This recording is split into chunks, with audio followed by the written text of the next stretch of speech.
जंगल में स्त्रियां उन आदमियों की तरफ आकर्षित होती हैं जो कि खून बहाने की हिम्मत रखते हैं।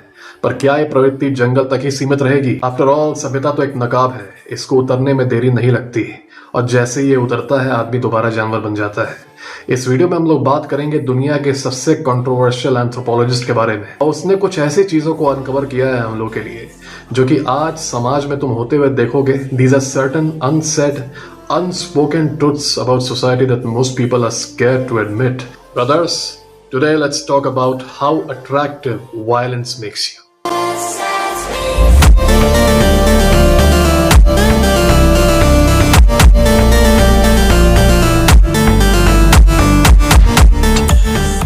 उन्नीस सौ 60 के दशक में एक अमेरिकी एंथ्रोपोलॉजिस्ट अमेज़न के जंगलों में जाता है। अब वहां पर एक काफी प्रिमिटिव अनकॉन्टेक्टेड ट्राइब यानोमामी पीपल उनके बीच में रहता है और उनको ऑब्जर्व करता है। इस काम को वो over the course of 35 plus years for decades करता है। काफी ध्यान से उन्हें ऑब्जर्व करता है। इन लोगों को ऑब्जर्व करते करते उस आदमी के खुद के जो थॉट्स होते हैं, खुद के जो पैराडाइम्स होते हैं जो उसने दुनिया के लिए बना के रखे थे, उसका जो पूरा पैराडाइम था about violence, about societies, about how people function, all this breaks, just like your paradigm broke when you became red pilled from blue pilled. This man, he was blue pilled once, but after visiting this uncontacted tribe, he got a few red pills that made not only him, but the entire world uncomfortable. और इसीलिए यह आदमी बन गया दुनिया का सबसे ज्यादा कंट्रोवर्शियल एंथ्रोपोलॉजिस्ट। हम लोग बात कर रहे हैं नेपोलियन शैग्नोन की, फ्रेंच में शैग्नोन। I'll just stick to the English version. Chagnon. Chagnon went to Amazon rainforest to study this uncontacted tribe called Yanomami people. और वहां पर जाने के बाद he found out something really sinister. He found out that in this specific tribe, लड़ाई, violence, warfare, raiding, ये सारी चीजें एक्सेप्शंस नहीं थी। They were the norm. They were daily life activities. आदमी लड़ाई कब करता है, वॉर कब करता है? जब सेल्फ डिफेंस की नौबत आ जाए या फिर कुछ डायर सर्कमस्टेंसेस आ जाए। इन जनरल वॉर्स सिविलाइजेशंस के लिए, देशों के लिए बहुत रेयर होते हैं। We try to avoid wars as much as we can. Civilise society में आप लोग खुद भी आपस में पड़ोसियों से, दोस्तों से कोशिश करते हो कि लड़ाई को अवॉइड करो। In general, violence is rare in your life. On the other hand, in this tribe, amongst the Yanomami people, violence was the norm. Norm to such an extent कि आदमी का स्टेटस डिसाइड होता था इस चीज से कि वो कितना ज्यादा वायलेंट है और उसने कितने लोगों का मर्डर किया है। डेटा बताता है कि almost 44% of Yanomami men above the age of 25 they had murdered someone, and 25% of their own tribesmen were already killed by their own Yanomami men. तुम लोग अपने समाज में सोचो, तुम्हारे परिवार में, बाकी सब जगहों पे क्या ये डेटा कहीं दिखता है कि 44% फैमिली मेंबर्स तुम्हारे, या फिर 44% society members they have killed someone? We are not talking about 12th century, we are talking about 1960s, alright. उस टाइम पर जब मॉडर्न स्टेट्स बन चुके थे, all these forest areas they came under the jurisdiction of some country, इधर Venezuela और Brazil, जिस area में ये ट्राइब रहता है। तो इस टाइम में ये वाइड स्प्रेड वायलेंस का कल्चर था वहां पर। It was a part of their daily life. Men's status was determined according to the amount of violence that they could inflict, which means that there was this hierarchy in which the most violent men is at the top. Meanwhile, the pacifists, the docile men, they are at the very bottom of the barrel. इन चीजों को observe करने के बाद से शैग्नोन का एक paradigm break हो गया। ऐसा इसलिए क्योंकि उस समय एक पॉपुलर नोशन बना हुआ था अमेजोनियन ट्राइबल्स के बारे में और कई सारे और अनकॉन्टैक्टेड कल्चर्स के बारे में जो कि प्रिमिटिव थे, कि उनको रोमांटिसाइज किया जाता था कि ये लोग तो नेचर से मिलकर रहते हैं, हार्मनी में रहते हैं नेचर के साथ, जानवर पालते हैं, पेड़ पौधे की रक्षा करते हैं, नेचर वाले लोग हैं।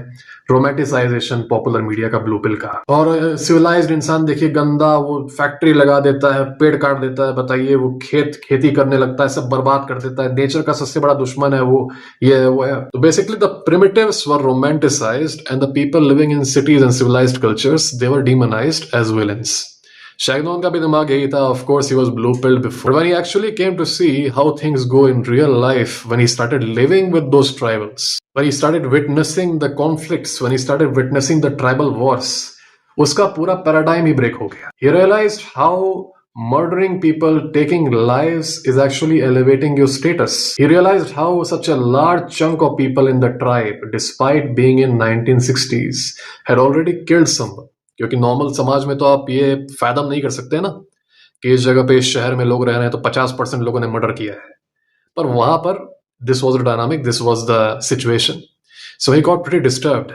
पर उससे भी ज्यादा डिस्टर्बिंग चीज जो उसने देखी वहां पर, जो कि इस वीडियो का बेसिकली थीम है, सेंट्रल आइडिया है, वो ये है कि the reproductive success rate of the people of that society was directly proportional to the amount of violence they could inflict. मतलब जो आदमी जितना वायलेंट था उसको उतनी ही ज्यादा सक्सेस मिल रही थी reproductively, which means he was having more women. Meanwhile जो पैसिफिस्ट लोग थे ट्राइब के, they were essentially useless bottom of the barrel, तो उनकी रिप्रोडक्टिव सक्सेस एसेंशियली जीरो थी। मतलब they could not even pass on their genes. ठीक है, नेचुरल सिलेक्शन। शैगनोन ने पाया कि this society is as close as you can get to Darwinism, एकदम डार्विनिस्टिक सोसाइटी, एकदम strong crushes the week, the violent ones they are taking whatever they want, meanwhile the weak they are given nothing. ठीक है, no welfare, कुछ भी नहीं, एकदम purely Darwinistic society थी। And he concluded that in this tribe, in the Yanomami tribe, a person's reproductive success rate depends on the amount of violence that he can inflict, on the amount of people that he can kill, on the amount of people that he can harm. After studying these tribes for 30 plus years, he made a few conclusions. पहला ये कि violence basically social currency है इन tribes में। Violent behaviour meant more wives and more children according to this society. ये इनकी finding निकली।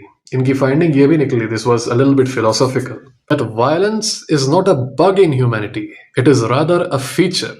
Alright, हम लोग कहते हैं ना, ऑफ कोर्स सिविलाइजेशन के हिसाब से violence is a bug, violence is a bug, violence is something which is undesirable और उसको अवॉइड करना चाहिए जितना हो सके। But if we talk about natural selection, if we talk about Darwinistic societies, if we talk about jungle-like societies, violence is basically a feature. Violence is seen as a norm rather than exception. उस समय के लोगों का जो popular romanticisation था, that these societies are very very peaceful, very harmonious, और बहुत प्यार से रहते हैं, फूल पत्ती तोड़ के खाते हैं, इस टाइप का कुछ उनका था उस समय का अमेजोनियंस को लेके एक perception. This was broken by Chagnon. He asserted that civilization did not make humans violent, rather civilization tamed us। वरना हम लोग काफी वायलेंट होते, काफी बर्बेरिक होते। सिविलाइजेशन ने हम लोग को टेम कर दिया, हम लोग की वायलेंट टेंडेंसीज को सबड्यू कर दिया, इस एक्सटेंट तक सबड्यू कर दिया कि depending on the society violent incidents are an exception now, they are not a part of your daily life. कुछ कुछ देशों में अब भी है, उनका डेली लाइफ का पार्ट है। But in most countries, you will rarely encounter violence. In some countries, you can go your entire life without ever even seeing violence. So basically, humans are tamed and our violent abilities, our violent tendencies have been suppressed for the good of society, for the good of human progress. याद रखो कि nature का जो mechanism होता है, natural selection, वो तुम्हारे logic के हिसाब से या सिविलाइजेशन के लॉजिक के हिसाब से नहीं चलता। नेचुरल सिलेक्शन के हिसाब से बड़ी बड़ी बिल्डिंगें, बहुत टेक्नोलॉजी, बुलेट ट्रेन, ये सब प्रोग्रेस नहीं है। नेचुरल सिलेक्शन के हिसाब से जो आदमी सबसे ज्यादा वायलेंट है, सबसे ज्यादा एडाप्टेबल है, जंगल इन्वायरमेंट के हिसाब से जो सबसे ज्यादा फिटिंग है, वो आगे बढ़ता है। उसको घंटा फर्क नहीं पड़ता कि तुम्हारी इकोनॉमी कितनी बढ़ रही है, तुम्हारा जीडीपी कितना बढ़ रहा है, तुम्हारी फिलोसॉफिकल प्रोग्रेस, तुम्हारी आर्ट्स प्रोग्रेस तुम्हारे देश में कैसी हो रही है, साइंस प्रोग्रेस कैसी हो रही है, तुम्हारा स्पेस प्रोग्राम कौन से ग्रह पे पहुंच गया, उसको मतलब नहीं है।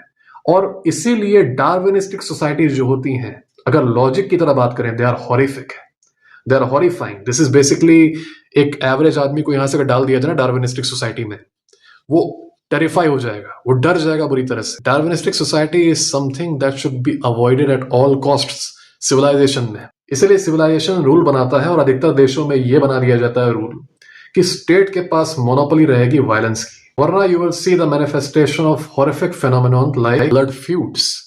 पूरी की पूरी फैमिली, पूरे के पूरे खानदान खत्म हो जाते हैं ब्लड फ्यूड्स में। अफगानिस्तान में, अल्बानिया में, इन सब जगहों पे ये बहुत चलता है। इमेजिन तुम्हारे मामा के लड़के ने किसी को मार दिया, अब उसके परिवार वाले तुमको खोज रहे हैं for revenge, they will finish the entire family. तो blood feud is a very very horrific thing and it is one of the traits of Darwinistic society. तुमने किसी और के ट्राइब के मेंबर को मारा, अब उसके ट्राइब वाले तुमको और तुम्हारे पूरे ट्राइब को खत्म कर देंगे, भले ही तुमने किसी को कुछ नहीं किया, तुम्हारे दूर के रिश्तेदार ने किसी को मार दिया। Now they are looking for his entire family which includes you. तो this is a very horrific thing. तुम लोग जरा डॉक्यूमेंट्रीज देखना यूट्यूब पे, अल्बानिया का जो ब्लड फ्यूड कल्चर है या फिर अफगानिस्तान का जो ब्लड फ्यूड कल्चर है, just look into it and you will realise what a terrifying thing it is. So a Darwinistic society is extremely terrifying looking through our lens. अब जिसको violence की आदत है, खून खराबे की आदत है, उसके लिए ऑब्वियसली ये चीज नॉर्मल होगी, people get used to it. दूसरी फाइंडिंग ये थी कि एक रोमांटिसाइजेशन ये भी था कि जो ये प्रिमिटिव सोसाइटीज थी उस एरिया की, वो काफी इगैलिटेरियन थी, वहां पर कोई क्लास डिवाइड नहीं था, कोई हायरार्की नहीं थी, सबके सब बांट के मिल बांट के रहते थे। असल में there are Marxist opinions which believed कि ये प्रिमिटिव सोसाइटीज जो है ये एक तरीके का प्रिमिटिव कम्युनिज्म प्रैक्टिस करती हैं। तो बेसिकली सबका एक ही स्टेटस है, बराबर रिसोर्सेज शेयर करते हैं। लेकिन शैगनॉन ने देखा कि ऐसा कुछ नहीं है, कोई इगैलिटेरियनिज्म नहीं है, काफी स्क्यूड तरीके से वहां पर बेनिफिट्स बांटे जा रहे हैं, रिसोर्सेज बांटे जा रहे हैं। Reproductive success, as I said, it was directly proportional to how much violence can you inflict. ठीक है, तो एक हायरार्की बन गई थी इन ट्राइब्स में वायलेंस के बेसिस पे कि कौन सबसे ज्यादा वायलेंट है और कौन सबसे ज्यादा पैसिफिस्ट है। The pacifists at the bottom. Gender equality की बात करें तो उस ट्राइब की महिलाओं के पास तो वैसे भी कोई पॉलिटिकल पावर नहीं थी, कोई स्टेटस नहीं था। They were essentially looted as bounties. जब ट्राइब्स आपस में लड़ते थे तो they used to take the women as loot, और जो सबसे वायलेंट वॉरियर होता था, he was the rightful owner of these women. तो जेंडर इक्वालिटी नाम की कोई चीज नहीं थी। आदमियों के बीच में भी, एज आई सेड, कोई इक्वालिटी नहीं थी। The violent ones, they were respected. The meek ones were given as little power as possible. उनका कोई स्टेटस नहीं होता था, जो पीसफुल लोग होते थे। शैगनॉन ने एक और मिथ को बस्ट किया। मार्क्सिस्ट ओपिनियन था कि ये जो प्रिमिटिव सोसाइटीज थी वहां की, वो ट्राइबल वायलेंस में पार्ट इसलिए लेती थी because they wanted to protect their scarce resources. बस रिसोर्स बेस्ड इकोनॉमिकल रीजंस थे बेसिकली। मार्क्सिज्म क्या करता है, वो इकोनॉमिक डिटर्मिनिज्म फॉलो करता है। It sees an economic angle, a resource angle in every single conflict which is happening. This is very important. Economic determinism is seen in every single dynamic. Even here, they tried to find an economic angle of why these tribes were so violent, why these tribes used to inflict so much violence on their own people. शैगनॉन ने पाया कि इस situation में violence कोई मजबूरी नहीं थी, और ना ही ये रिसोर्सेज इकट्ठा करने का या रिसोर्सेज बचाने के लिए कोई कॉन्फ्लिक्ट था। ये बेसिकली एक स्टेटस गेम था, and often times this violence was practised as revenge too. And as I said, the more violence a man practised, the higher his status would be, the more he would be desired and the more he would be feared. अब होता यह है कि as soon as Shagnon returns to his country and he starts publishing his findings, उस पर हमला होता है एजेंट स्मिथ्स का, because many of his findings were politically incorrect. वो चीजें जो कि सुनने में अच्छी नहीं लगती, उतनी बर्दाश्त नहीं होती, बिकॉज रोमांटिसाइजेशन, जैसे कि मैंने बताया, एक रोमांटिसाइज नैरेटिव होता है, and this man was trying to challenge it, this man was trying to break it. So he was attacked by the entire academia. He was cancelled a lot. In fact, he became one of the most cancelled, controversial anthropologists. And that made him even more and more famous at that time. How is this important to us though? ये पूरी tribal findings, I'm talking about this one particular tribe that is located in the Amazon rainforests. How does this relate to our society? दुनिया के अलग अलग देशों में अलग अलग डिग्रीज में तुम थोड़ा बहुत एविडेंस पाओगे शैगनॉन की फाइंडिंग्स का। अगर सिर्फ इंडिया की बात करें तो माइट इज राइट, कुछ ऐसे एरियाज हैं जहां पर अब भी चलता है, और पहले के समय में तो काफी चलता था। जो लोग बड़े बड़े शहरों में रहते होंगे, मेट्रो एरियाज में रहते होंगे, हो सकता है उनको अब उतना ना दिखता हो। वैसे तो ये आजकल इंस्टाग्राम रील्स पे मैं देख रहा हूँ about this whole Thar thing which is happening, है ना। ये चीजें काफी फेमस हो रही हैं, आजकल का एक नया ट्रेंड बन गया है अबाउट दिस थार्स। ये थार वाला जो पूरा इंसिडेंट्स है, थार से ये हो जा रहा है, थार से वो हो जा रहा है, तो थार वाले इंसिडेंट्स तो हो रहे हैं। झुनझुनिया चौक भी कई सारा हो रहा है, ऑन द स्पॉट जस्टिस हो रहा है, लिंचिंग भी हो रही है। तो कई सारे ऐसे एरियाज रह चुके हैं हम लोग के देश में जहां पर actual goons, muscle power and through the power of violence they were actually able to secure political power. कुछ ऐसे आदमी थे जो कि एक्चुअल गैंगस्टर्स थे। विकिपीडिया पे चेक करोगे तो विकिपीडिया पे लिखा रहेगा गैंगस्टर टर्न पॉलिटिशियन, बेशर्मी से, ठीक है, गैंगस्टर टर्न पॉलिटिशियन, जो कि एकदम हॉरिफिक गैंगस्टर्स थे, but they somehow found their way into politics. UP में देखोगे कई सारे ऐसे एलिमिनेट भी हुए अभी रिसेंट टाइम्स में, बट दे वर पॉलिटिशियंस। और देखा जाए तो पॉलिटिक्स, एमपी का पोस्ट, एमएलए का पोस्ट, ये सब कॉन्स्टिट्यूशनल पोस्ट हैं, ये सब सीक्रेट पोस्ट हैं। Okay, these are very very high and mighty posts which should never ever be occupied by a goon. लेकिन ऐसा क्या फिनोमेनन प्रिवेल कर रहा था समाज में कि people were actually voting for violent goons and elevating them. जबकि लॉजिक कहता है कि जो लोग अच्छे हैं, जो लोग शांति प्रिय हैं, प्यार से रहते हैं, वो लाइफ में आगे बढ़ते हैं, और गुंडा मवाली जो है वो पीछे रह जाते हैं, वो जेल जाते हैं, जो भी है। What was the phenomenon? What was the type of mindset that was actually having people vote these people into power? So that now their oppression, now their gundagiri became protected by law. Now they became people of the state. इस फेनोमेनॉन में जो लोग बहुत ही हैरान होते हैं ना कि ये फलाना गुंडा कैसे इसको लोग वोट दे देते हैं, कैसे वोट करके इसको आगे बढ़ा देते हैं. This is a very, very prime example of Shagnon Pill. All these people who are voting for declared criminals, who are murderers, who are horrific people, all these people who are voting them into power, these people are all Shagnon Pilled. They do not respect someone who is morally good, who is virtuous. They respect someone who is capable of violence. They respect someone who is capable of harming them. ये बहुत ही primal level का respect है. The more educated you get, the more you get to know about the world, you will not be as Shagnon Pilled.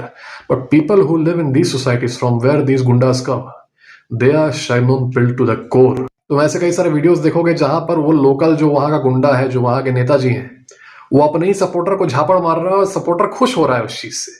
Okay, एक Stockholm syndrome type का manifestation तुमको दिखेगा उसका. He actually likes it. He supports the गुंडा even more after that. In fact तुम उस victim को बचाने जाओगे कि अरे क्या हुआ, चोट तो नहीं लगी तुम्हें, वो तुमको झापड़ मार देगा. अरे कैसे, भैया का आशीर्वाद है, वो भैया जी का आशीर्वाद है. This is the most prime example of Chagnon pill. अब एक और इंटरेस्टिंग चीज बताने वाला हूं. देखो किस तरीके से अरेंज मैरिज का सिस्टम इवॉल्व हुआ. एक टाइम तक तो वो काफी अच्छे से चल रहा था because society was also aligned to that type of system. लेकिन आज के टाइम में arrange marriage has become a shortcut to secure a man of high status and money just so a woman can find a man who can deal with trouble, essentially save her from trouble. क्योंकि largely अब India में तो हम लोग सभ्यता में रह रहे हैं, जंगल में तो रह नहीं रहे. यहाँ पर वायलेंस रहता है लेकिन इसके फॉर्म बदल जाते हैं. तो बेसिकली जिस आदमी के पास स्टेटस ज्यादा है, पैसा ज्यादा है ना, वो ट्रबल से डील करने में ज्यादा केपेबल है. अब वो ट्रबल चाहे किसी भी टाइप की हो, चाहे वो गुंडों से हो, चाहे वो झुंझुनिया चौक हो, चाहे वो लीगल ट्रबल हो. पैसा, कनेक्शन, स्टेटस, सिर्फ पैसे से काम नहीं चलेगा. You guys know this too. कई सारे प्रोडक्टिव आदमी, कई सारे पैसे वाले आदमी झुंझुनिया चौक में मारे गए हैं. तो पैसा plus connections plus a general status, जिस आदमी के पास ये चीजें होती हैं, he sought after by women, not necessarily because they are attracted to him, but because this man guarantees कि अगर ये उनके साथ रहेंगी तो there will be less trouble in life. Meanwhile एक ऐसा आदमी जो कि एकदम क्लूलेस है, जिसके अंदर एबिलिटी ही नहीं है किसी भी टाइप का वायलेंस करने की, वो ना खुद को बचा पाएगा, ना ही उसके साथ जो लड़की है उसको बचा पाएगा. बिकॉज शी नोज कि हाँ समाज कैसा है, वहां पर मुझे खतरा हो सकता है, वहां पर मुझे ये हो सकता है, वो हो सकता है. अब इस चीज को तुम मॉरल समझो या ना समझो, I don't care about morality, I am just telling you how things are. This is also a very, very good example of Shagnon Pill, even though there is no clear violence happening.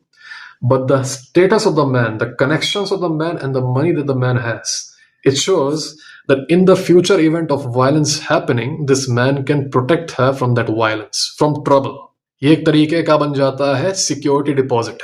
ठीक है, जो आदमियों के पास status नहीं होता, connections नहीं होते, अगर उनके पास पैसा भर भी होता है, ठीक है, तो even they are sought after not for attraction, brother, only for survival. Not out of genuine desire, but out of survival, कि आगे के 20 साल 30 साल जो भी हैं वो एक तरीके से सिक्योर हो जाए. याद रखो, सिक्योरिटी, ऊफी डूफी थ्योरी याद करो. सिक्योरिटी, ऑलराइट, याद रखो. Genuine desire is one thing, security is another. In societies which are unsafe, genuine desire का कोई इंपॉर्टेंस नहीं होता, सर्वाइवल इंस्टिंक्ट ज्यादा रहता है. जो सोसाइटी सेफ रहती है कंपैरेटिवली, वहां पे जेन्युइन डिजायर ज्यादा काम करती है as compare to survival instinct, क्योंकि उन सराउंडिंग्स में लड़कियों के ऊपर इमीडिएट थ्रेट्स नहीं होते जिनके चलते वो सर्वाइवल इंस्टिंक्ट्स में आए. तो जेन्युइन डिजायर डोमिनेट्स इन दो सोसाइटीज. भारत में कुछ ऐसी जगहें हैं जहां पर बहुत डेंजरस एनवायरमेंट है, काफी ज्यादा खतरा है, वहां पाओगे सर्वाइवल इंस्टिंक्ट ज्यादा है. वहीं कई सारी ऐसी जगह है जहां पे काफी सेफ्टी है, काफी लॉ एंड ऑर्डर है, वहां पाओगे जेन्युइन डिजायर ज्यादा वहां पे डोमिनेट करती है. सर्वाइवल इंस्टिंक्ट वो रिटायरमेंट प्लान की तरह काम करता है. जिन जिन देशों में काफी ज्यादा वायलेंस है, जैसे कि Afghanistan, survival instinct over the top. Somalia over the top.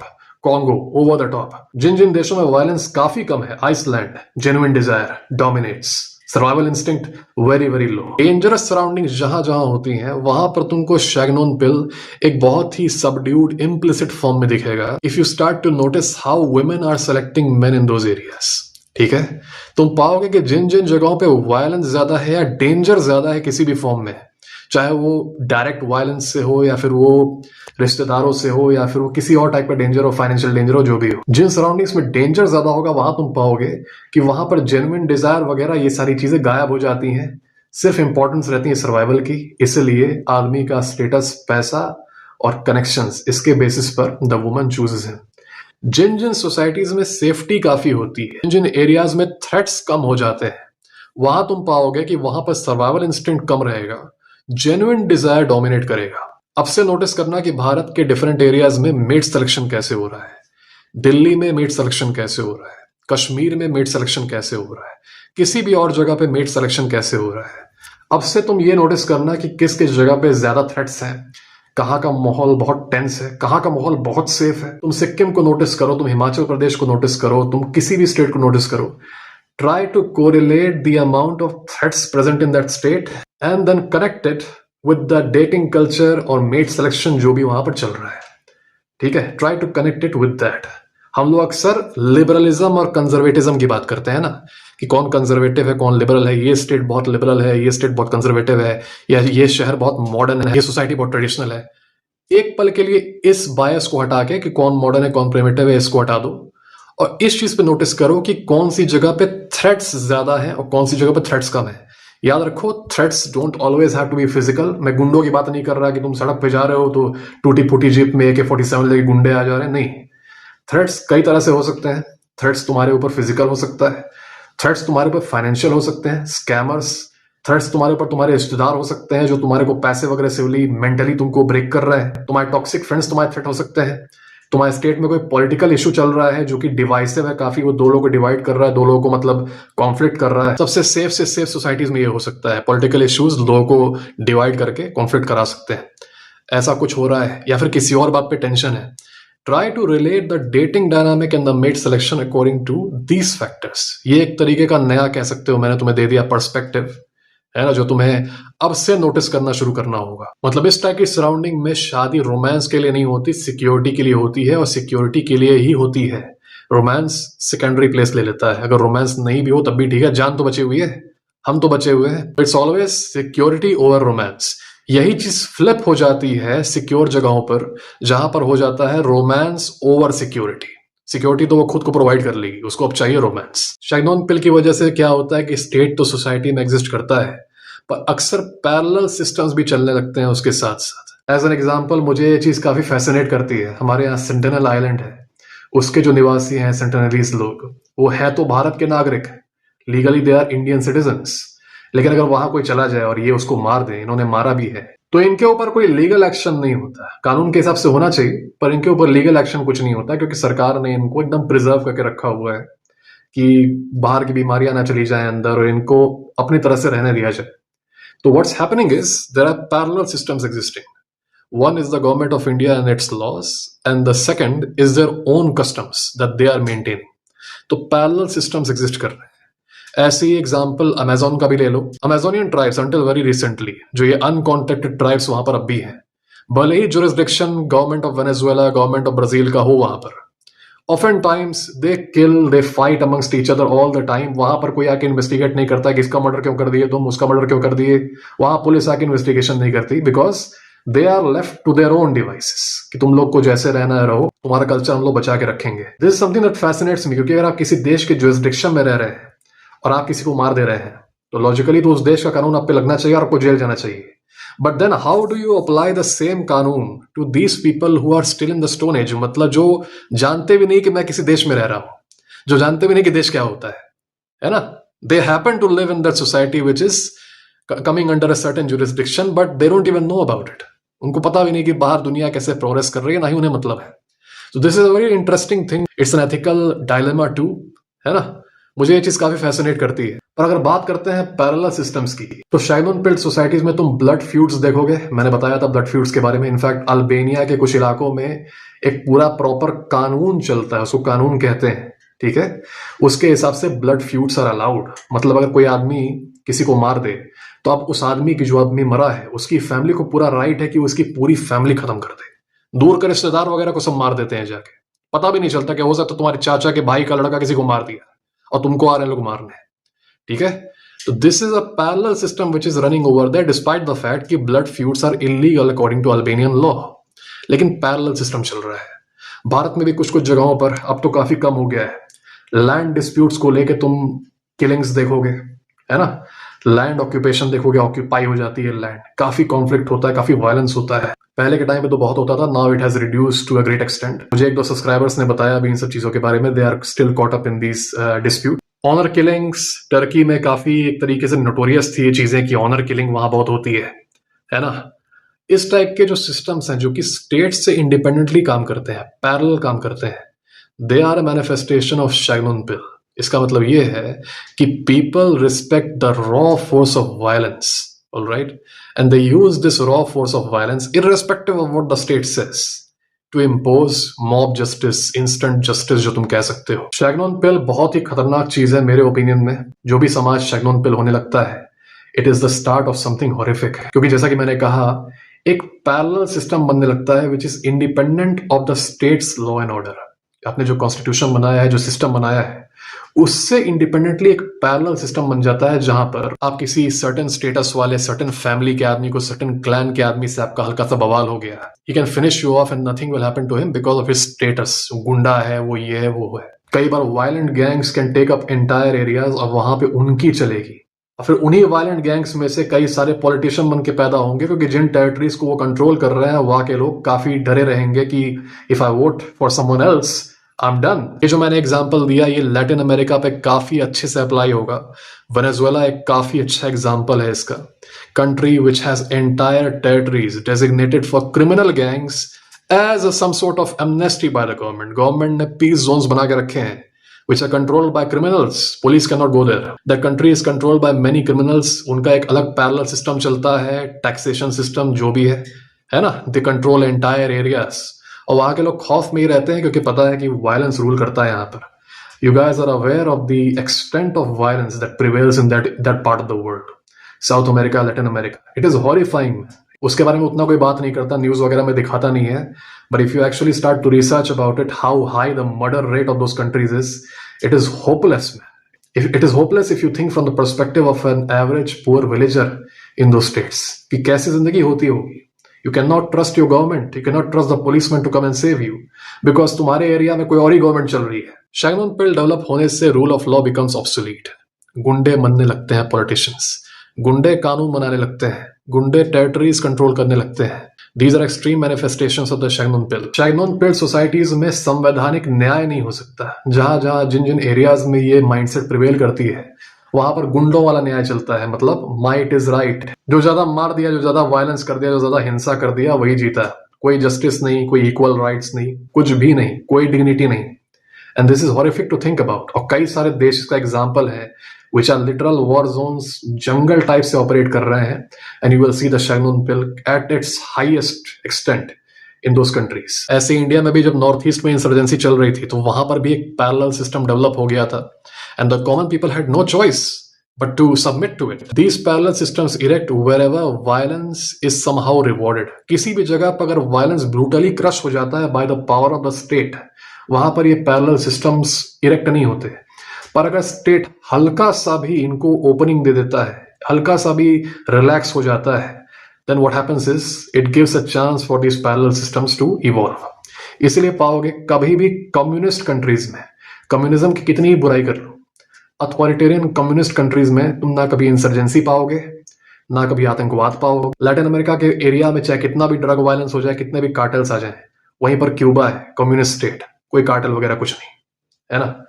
Even America की टेरिटरी पुर्तो रिको में drug violence has become rampant, Cuba secure. China में भी एक टेररिज्म मूवमेंट शुरू हुआ था काफी पहले, ETIM।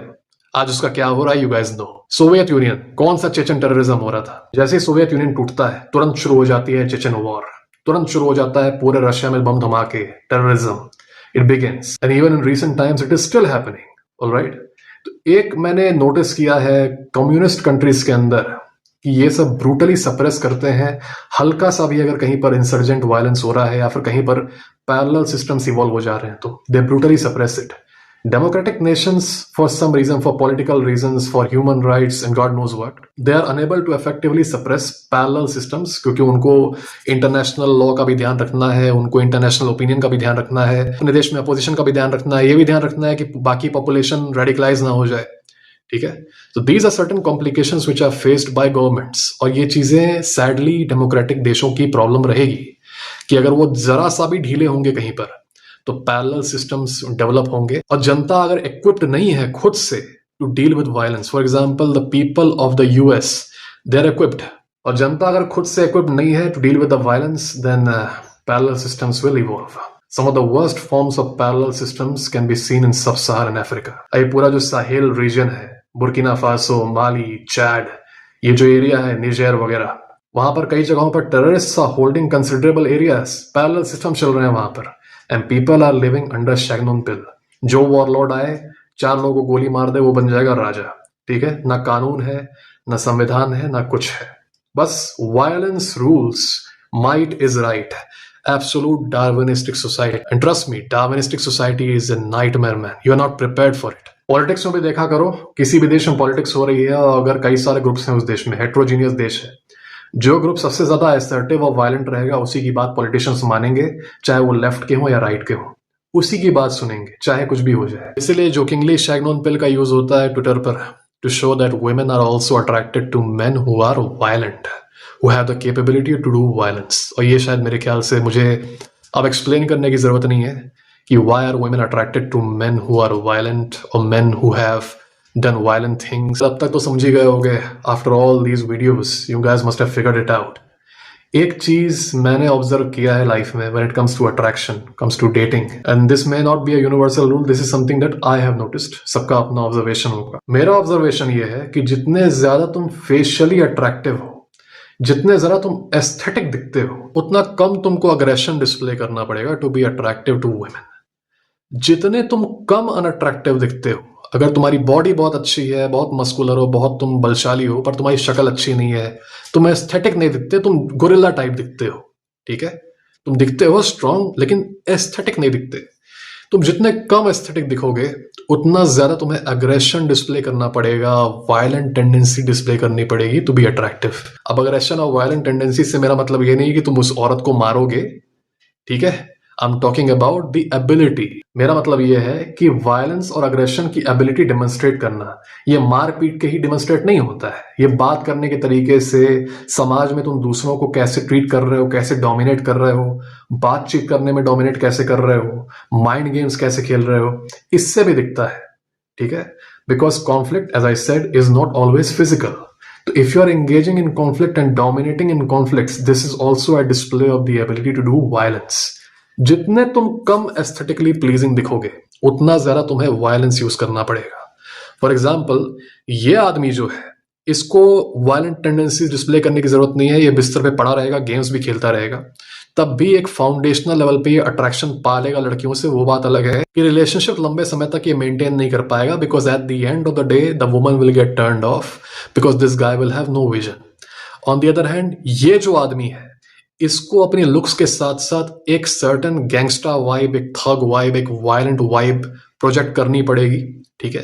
याद रखो, प्रोजेक्ट करनी पड़ेगी. मैं सही में वायलेंस करने की बात नहीं कर रहा. एक इमेज प्रोजेक्ट करनी पड़ेगी टू बी अट्रैक्टिव. और यही वजह है कि अगर तुम 50 सेंट को अभी तुम ड्रेसअप कर दो like a white collar job guy, चश्मा वगैरह पहना दो, उसे आईटी वर्कर बना दो, है ना, तो उसका पूरा वाइब खत्म हो जाएगा. वहीं इस लड़के को अगर तुम आईटी वर्कर भी बना दो ना, he will still be killing it. तो ये मेरा ऑब्जर्वेशन है कि तुम जितने ज्यादा एस्थेटिकली प्लीजिंग लगोगे उतना तुमको कम अग्रेशन दिखाना पड़ेगा to look attractive to women. He जितने कम एस्थेटिकली प्लीजिंग दिखते हो उतना ही तुम्हें ज्यादा अग्रेशन दिखाना पड़ेगा, डोमिनेटिंग टेंडेंसी दिखानी पड़ेगी. और अब से ये चीज नोटिस करना तुम लोग भी, average looking guys who are still killing it in the dating game, तुम लोग नोटिस करना, इनकी यही पर्सनालिटी होती है. दिखते एवरेज हैं but they are extremely dominating, they are extremely confrontational. ठीक है.